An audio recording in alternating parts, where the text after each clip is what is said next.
Hi guys, welcome back to another video. My name is James, and yeah, it's been a couple of weeks since we last had a chat.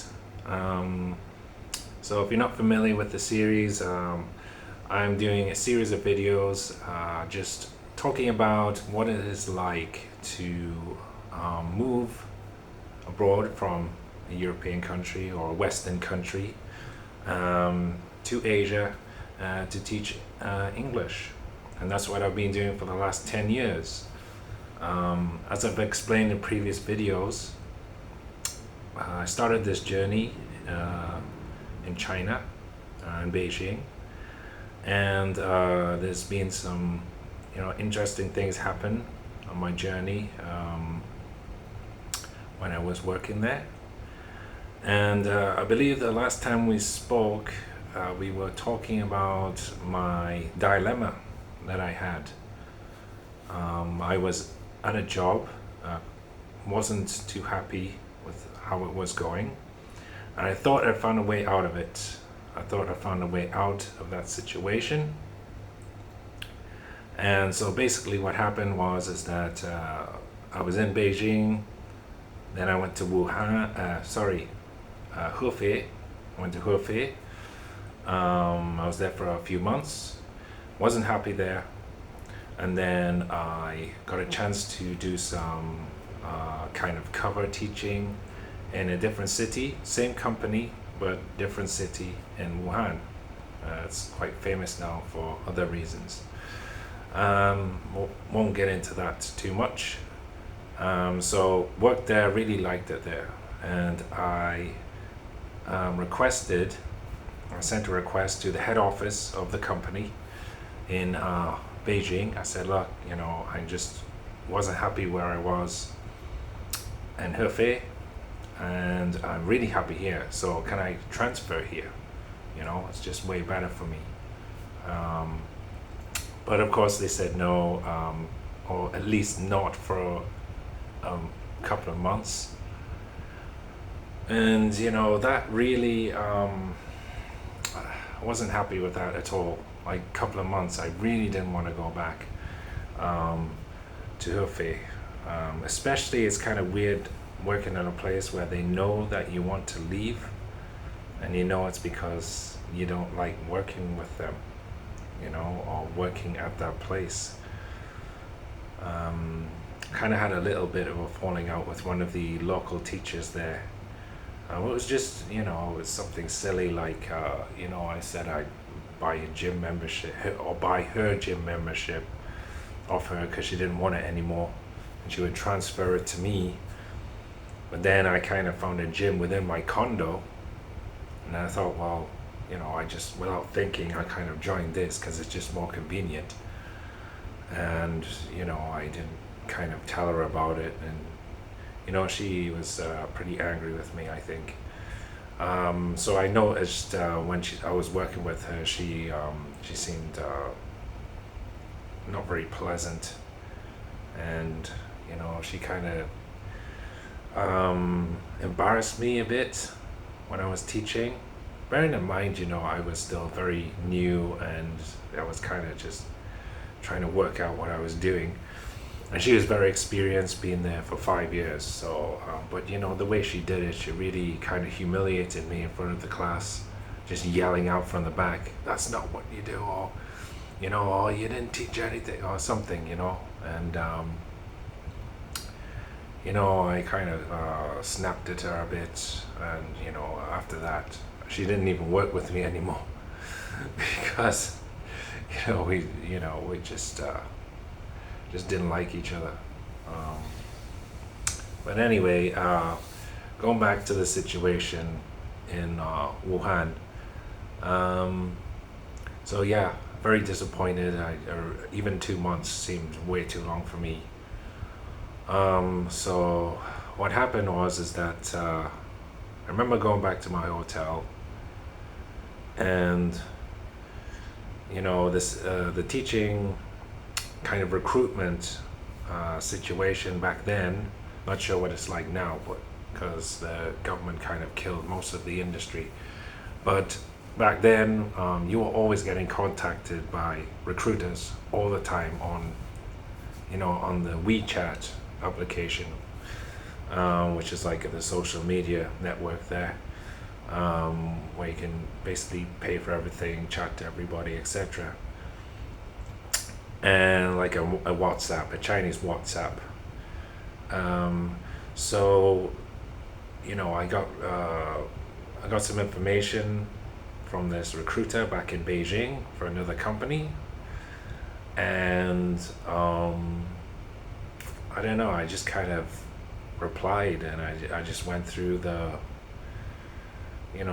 stages of talking to somebody there, and then after that, the boss, the owner of the company, wanted to talk to me, and then that seemed to go well. And all of a sudden, I'm thinking, maybe I'll just not go back to Hefei. Maybe I'll just go to Beijing and join this new company. So yeah, that's what I ended up doing, and that was it's probably not the right way to do things.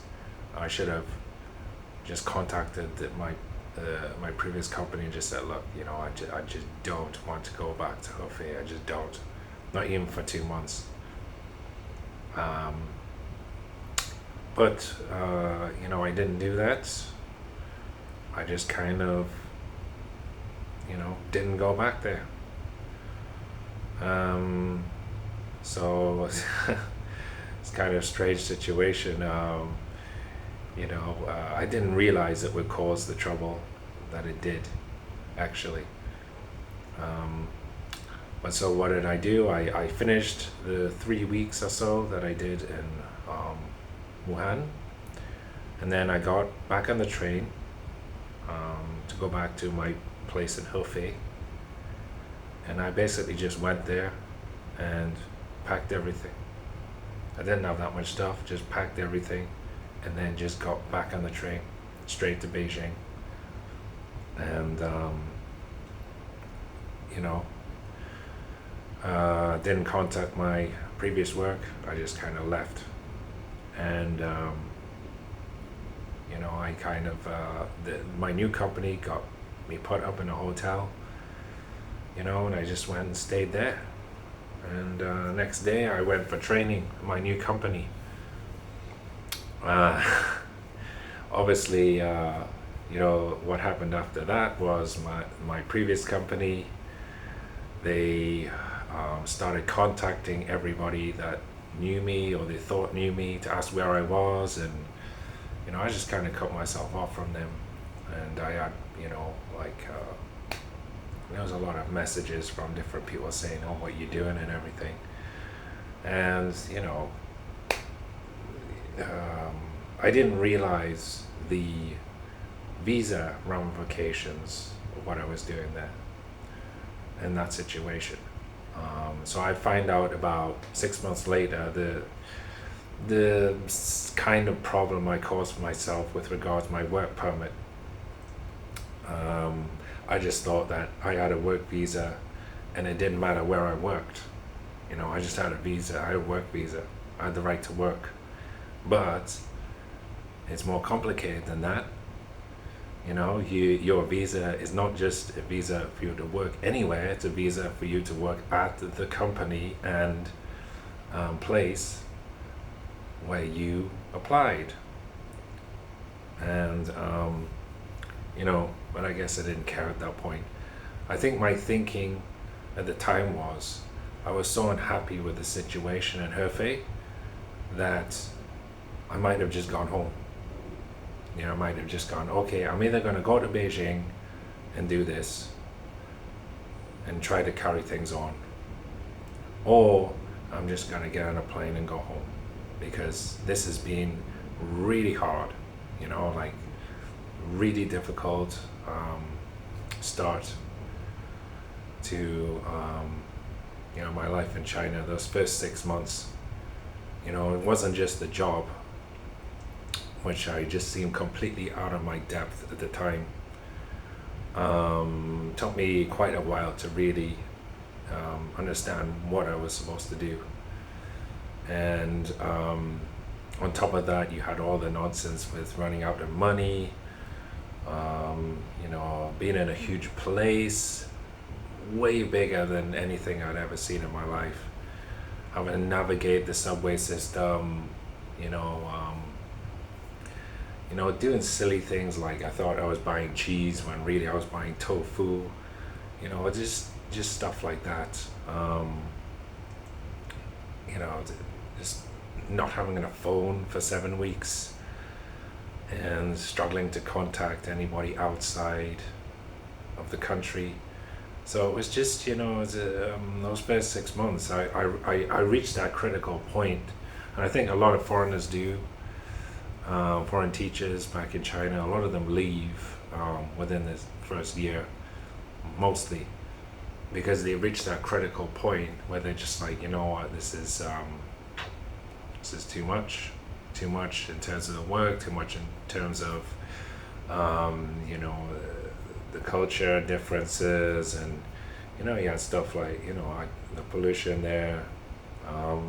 10 years ago it was worse than it is now, probably. But it's been pretty bad, particularly in Beijing, going back 10 years plus. So it was just that crossroads I came to. I can either take this risk and carry on, don't know what's going to happen to my visa or work permit, but I just don't want to be here otherwise. And so I did that, and I started this new job. And you know what? It was much better, much better, much easier. They were kind of a new company up there, more relaxed, and I just felt I could do the job. The job was actually teaching infants, which is a really new thing, teaching English to 1-year-olds and 2-year-olds. Quite interesting. But it was a lot more fun. You had to learn different routines and things, and we'd spend a lot of time making crafts and stuff. I like that part, just a lot of preparation, making games, doing arts and arty things and stuff like that. And so much better. But yeah, like I say, it would cause me an issue with my work permit when it finally ran out, come the following February 2017. That's what happened back then. So I think I'll leave it there for today. And next we're going to talk about my progress at this new company and what happened, and that issue with the work permit. You'll find out about that, which might be useful for you if you're thinking of moving, not just to China in particular, but any foreign country. You need to really know the situation.